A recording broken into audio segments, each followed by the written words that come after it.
Hello and very warm welcome to the Rise interview, 60 minutes of big questions about the big stories from the news and beyond with fresh insight and critical analysis. I am Christian Ogodo. We're live in Nigeria's capital, Abuja, and thanks for joining us. Coming up in the next hour, following the increase in reported cases of rape and the killing of women and girls in the country, an international development organization, ActionAid Nigeria, has called on Nigeria's President Muhammadu Buhari to declare a state of emergency on gender-based violence. The group also wants rape to be declared a crime without options of bail or out-of-court settlement. We'll hear from the country director of ActionAid Nigeria. And later, is Nigeria not in too much debt already? That's the million or billion dollar questions, as President Muhammadu Buhari loan request has again been approved by the country's Senate or National Assembly. Nigeria's President Buhari met a foreign debt of $7 billion in 2015, which has now been increased to $30 billion. The president has gotten a nod to go for a fresh budget loan of $5.5 billion. Today, we'll examine the impact of these loans on the nation's economy. That's coming up in a moment.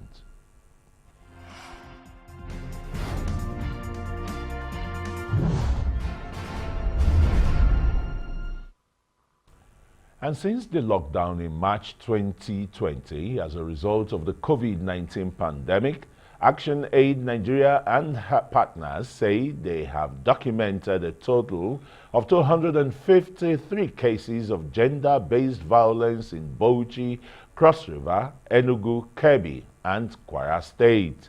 According to their report, there is an upsurge in gender-based violence in Nigeria in recent times, causing girls, women, both young and old, to live in fear of the unknown as they are no longer safe in their homes. One such recent case is a 16-year-old Tina Ezekwe who was shot by a trigger-happy police officer and died 2 days later. And the 18-year-old victim, identified as Jennifer, remains traumatized after she was gang-raped by 5 men who drugged her, and Uwa Vera Omozua, the 22-year-old undergraduate of the University of Benin, who was raped while reading in a church near her home, just to mention but a few. Also, the Nigerian Senate is asking the federal government to launch a campaign against brutality and rape, especially of the girl child. And rape cases against the girl child in Nigeria on the rise, with some of these cases reported and several others admittedly unreported. Further aware that the girl child has become clearly endangered in Nigeria. Worried that our young girls may no longer have the confidence to live their normal lives, the average young girl in Nigeria is obviously becoming terrified and scared to live with and trust her close male relatives and neighbors. I believe that we need to make the penalties for rape stiffer to be sufficient deterrent for those who are involved in this or who even aspire and desire to be involved. We have to save our future. And these girls and women are the future of this nation. Okay, that's the Senate coming really hard on rapists there. And I've now been joined by NLB, ActionAid Nigeria's country director. Hello, Ene. This is not, a very happy situation. I can see the frown on your face. Is it, of course, it is becoming unbecoming, as people would say. Women or girls are not confident and free again to walk the streets, whether in daytime or at night. Very worrisome development, right? Yes, it is. The kind of, since COVID-19, it has been there, but there's an increase. And so within this short period, having documented that, you're finding cases where, how can 4 men rape an 8-year-old? How can, 11 men rape an 8-year-old or a 12-year-old? How can fathers now committing incense all over the place? There is a lot of violence in terms of wife battering. You're having a lot of insanity going around. And I think why this is going on is, like the case of Wavera. Nobody has been arrested. No, somebody has been arrested yesterday. Someone just, a friend of mine talked to the Attorney General of the state just now as I was coming into the studio. And I'm told that nobody has been arrested. They are willing to prosecute, but who is to be arrested? Who has been arrested? And the culture of silence of our people. Mothers are frustrated. Mothers of these children are quite frustrated because they don't know what to do. Children are traumatized. I think it is when you personalize what is going on. Supposing this happens to your girl, to your daughter, to your sister, we need to remove it from a data to say a Nigerian child, a Nigerian girl is violated. Supposing it's your sister. I thought boys protect their sisters. For parents, what do you do when you have it from your own daughter, when your daughter is violated, gang raped by about 6 men? And in the case of Jigawa, where we found out that these people confess, to having violated this girl at different times, and now they gang raped her. What have people done? In most of the cases, you find out that because of the culture of silence about our culture, don't say anything because your daughter will be violated, your daughter will be stigmatized, and so on. We do have, the laws have been promulgated. The law was adopted by the National Assembly, but I'm happy to hear that the National Assembly is saying, make it stiffer. And that is why we are calling on the president of the country to declare a state of emergency.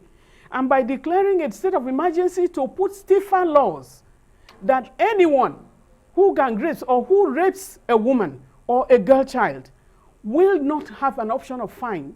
Because if it's your child, what would you like to happen? If it's your daughter that this has happened to. And so we just need to do something. That's why we're calling for, the state of emergency. And I think we need to pull it out. 253 documented cases. Yeah. There just could be more. Yeah. You were citing the example in Jigawa, for example, 11 people gang raping a 12-year-old. A 12-year-old child. Have they been prosecuted? They have not been prosecuted. We want to commend the efforts of the police, because in most cases when you make the report, the police will come make the arrest and so on and so forth. But we found out that people go behind and start settling out of court, start pleading, communities rally around the people, but we are watching, documenting case by case. But meanwhile, so much damage would have been done to the life of the little the dignity of the girl child, the dignity of the woman. And in this, COVID environment, women and even grandmothers are not spared. You have a cross-section of women and girls being raped. And so what happens thereafter? If it happens to you, the mother Africa used to respect the dignity of the woman. What has happened? There is a lot of destruction of the system, degradation of the kind of culture that we had valued over the years in Africa. And so if the girl is not safe, and if the girl is arrested, because most times when there is a battering, we go into, in terms of battering, which has really increased. In Enugu alone, we have about, this month, we have about 81 cases. Either it is rape, or it is wife battering, or you have so many issues that are coming up. And how many, you have cases, people are arrested, but have they been, prosecuted? When have they been convicted? People are not being convicted because there is a lot of laws of what there was a case of a young girl who was raped, by a student, last year. We all came up and we did all that we could, but even the police was indicted in that case. We're still following up. There hasn't been any conviction, any prosecution because of COVID-19.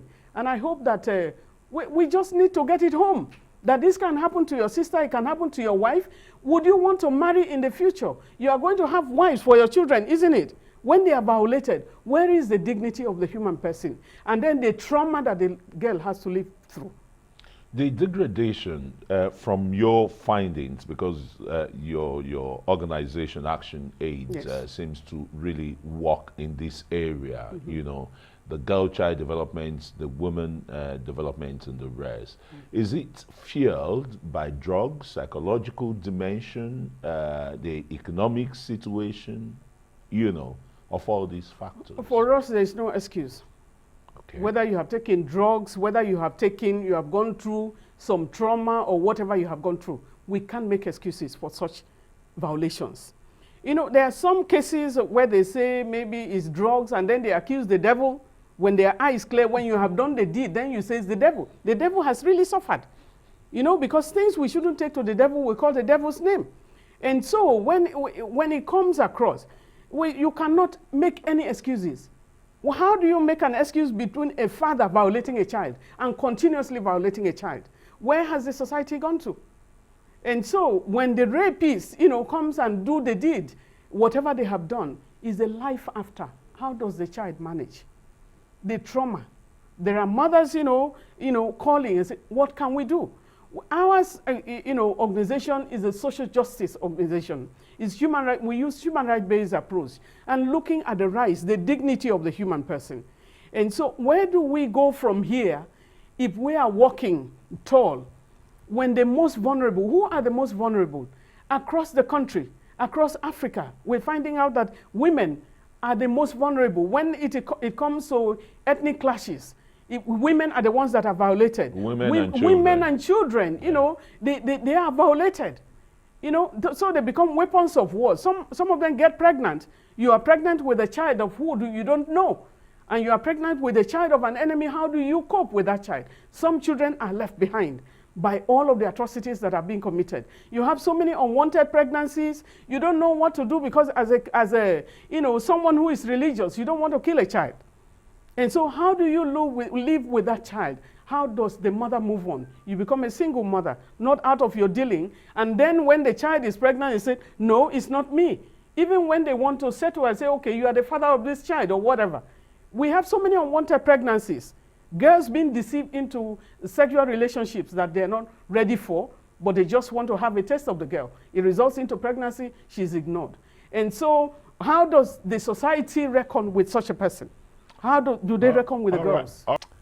And then LB, ActionAid, Nigeria's country director, is still here with me. And the two recent cases, just less than a week ago, is a gruesome mother after raping Uwavera or Mozua, the University of Benin microbiology undergraduate that was raped in a church, what you consider a safe sanctity, violated and murdered. Horrible. What that is saying is the girl child is not safe anywhere. And who is to protect the girl child? Who is to protect the life of anyone else? It is the government. The government has the duty to protect every human being, every human life. What is the crime of the girl child? What is the crime of Wavera? She's a girl. Being a woman, a young woman, where else can you go? Even in the torture, I'm sure that the church will be traumatized. That where you think you are safe, you come in there and then you are still not safe. What is the country doing? What are we doing? Unless there are stiffer penalties. And that is why we are saying, let there be a state of emergency as connected with gender-based violence. Would the president or any of us here, would any one of us want to be a father or a mother of Wavera right now? Would you want to be in their position? We all have children. And so not only raping her, you have gang raped her. It's not enough. You smashed her. Smashed her head. What did she do? What's her crime? And what's the crime of the girl in Jigawa? What's her crime? And Jennifer's crime, and killed by a police officer. Jennifer was shot by, triggered what? What did she do? She's a girl child. Who should protect her? And when you are looking at so many cases, even the cases back last year where you had, the police raping a lot of people in the FCT, a lot of women in the FCT. Some of them, a lady that a friend of mine, used to go and make hair at her salon. She was on her way back. She was raped by the police. And where is that case now? And where is the case now? Because nobody was arrested. She was on her way back around 9 p.m. The police, the police accosted her, and in the end, they raped her. After raping her, they let her go. Who is she going to report to? The truck was moving around and all the sanctity and the dignity of the human person. Would that police person, would they want that to be their wife or their sister or anyone else? So how are we going to change unless there are stiffer penalties that will dress down that this crime, there is no escape from it? I was listening to the police force spokesman on a different program on national television today, and he says the problem with the police solving rape cases is that evidence are usually destroyed before the matters are even brought to the police station. Some, more than 72, some more than days, weeks, or months, and the rest. They said, how do you crack such, a case? There are so many things that are being done now. A lot of people are not aware of what to do. Should should somebody be raped? Unless some people are aware, there is a lot that can be done. There's some damage that can be done if somebody is raped. You see, it's traumatizing enough to be raped. And then you have to go to the doctor, and it's a prescribed, definite doctors that you have to go to for them to take, for you to go and open yourself up again for them to see whether you were actually raped. And so they have to prove that. It is with that proof. But I think, the onus seems too heavy for it's so heavy for the victim. child, for the victim. So but for now, those are the cases that have gone to court. Those are the claims, or those are the claims of saying, my word is not enough, like you heard about the church, this church guy, Koza guy that was arrested, and, and he's now free. Because it's my word against yours. After more than 22 years. After more than how many years? Yeah. But he doesn't leave the victim. It doesn't just go away. Do you live with it? Can you live with it? And so you keep, that trauma goes on. And that is why the woman came out. But other women, people are saying you can, why don't you just forget? Just forget. It is not as easy. The stories of the victims is not as easy. You are traumatized. You come out, they will say, my child will not marry somebody who has been raped. Or my child will not, what is the life of a woman worth in today Nigeria? Because of the kind of trauma, because of the kind of systems that are going on. How do we protect that child? Yes, it's okay to say, because the cases are not, even when you batter, men batter their wives and they go to the police. Most times they say, why don't you just settle? I'm telling you, I'm saying that even on TV here, that if a man raises his hand up, I'm not waiting for you to bring it down. I'm out of that relationship. Yes, I've been married for so long. Well, maybe I'm lucky. The man doesn't. He has never tried anything like that. But there are reasons. There's so many things. Some people are used to that physical. And you should not leave your sisters, because many ladies have died because of battering. I won't leave my sister or my daughter. If my daughter is married out, you raise your hand, you won't bring it down. I'll take my daughter from that place.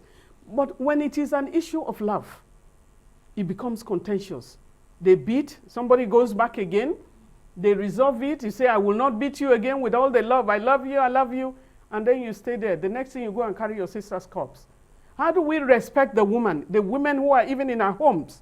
Somebody's princess that was given to you, you never even knew how she was born. And then you walk up to them, to the parents, after the child has gone, like your own child, for example, has gone through nursery, pre-nursery or whatever, gone through secondary school, primary, secondary school, university, and one day somebody is knocking at the door. And then that's the girl that now becomes the shit that you have to be trashing. Where is the dignity of the human person? Where is the quality? A man who has quality does not beat, because where is your power? Let me ask you this. Is it legal inadequacies? Laws are not inadequate enough for such violators, you know, to really be prosecuted? You talked about the kind of, you know, stages a rape victim, for example, They will have face to so go much. through, Yeah. you know, to prove the case in court. But is it a matter of inadequate laws here that is hindering such prosecution, protection of the girl, child, and women? And why have we not heard anything about men being violated too, being raped too? They abound, don't they? Well, when it comes like this, you have the majority of the cases. Who is the most vulnerable? Where is the majority of the cases? Are you hearing of the men being raped? Where are the cases? We need to be able to pull that out.